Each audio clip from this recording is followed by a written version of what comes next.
Yeah, guys, ordinarily a strong Republican majority would mean smooth sailing and getting legislation passed, even big legislation like the state budget. But this is not your ordinary year or an ordinary session. And while Governor Hassan considers this budget proposal more or less a train wreck, Republicans did get one passed today, even if it took an unexpected partnership to get it done. You are proposing to raid the rainy day fund. It was a deal that teetered on the brink of falling apart throughout the day. I do this as a last possible option when the greater good demands it. But in the end, House Speaker Sean Jasper found enough common ground within the Republican caucus to pass a budget, with significant help from party rival Bill O'Brien. I think we had to basically take the process that should have been going on over the last 6 weeks or so and move it forward quickly. It's been a long road, obviously. We have, as you know, some contention within the Republican Party, but I was pleased that the groups came together. In the context of Governor Hassan's proposal, the House put forth a spending plan that cuts funding to the tune of millions to the Department of Transportation, the Department of Corrections, and higher education. It also depletes $10 million remaining in the state's rainy day fund and sunsets Medicaid expansion, but also restores state aid to local schools for adequate education.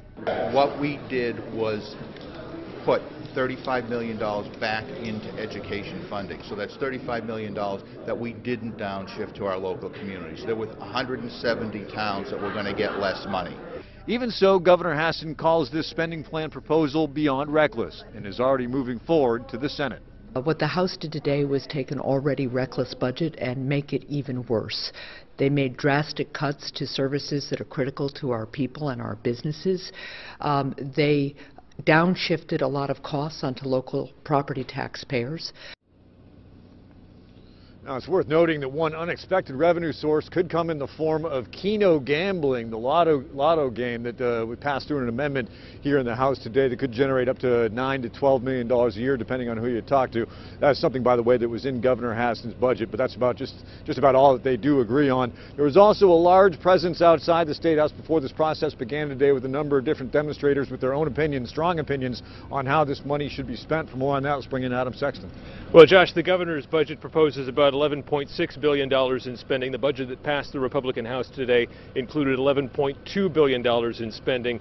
And according to department heads, advocates for the disabled, interest groups, and other vulnerable citizens, that's going to be a considerable difference. They were out in force earlier today here at the State House, lining the halls, staging a protest on the State House steps. In particular, they're very concerned about cuts to the Health and Human Services Department, namely things like treatment addiction services. They had $6 million cut from the governor's budget there. We've got 10 beds at the New Hampshire State Hospital for patients in psychiatric crisis. That was slated to open in July of this year. After this budget, or in this budget, that opening would be delayed by a full year, and certainly Democrats are upset about that one, given the problems that we've seen at various emergency rooms around the state.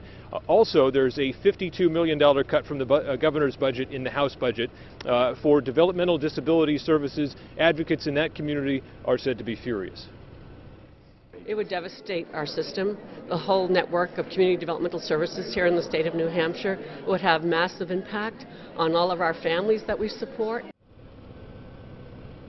And Josh, another bone of contention here is sure to be the New Hampshire Health Protection Program. That's something the Senate approved previously. It will be very interesting to see if they allow that program to sunset. I.e. Medicaid expansion, which we just alluded to. It should also be interesting whether this debate resurrects expanded gambling in the Senate, which we know that Senate President Chuck Morse is something he's in favor of. So what happens next? Well, we do it all over again. It heads over to the New Hampshire Senate Finance Committee before going to the Senate for a full vote, and then it goes to the governor's desk. There is a deadline to pass a budget by June. We'll see what happens. Reporting live in Concord for Adam Sexton, I'm Josh McKelvin. We'll send it back to you in the studio.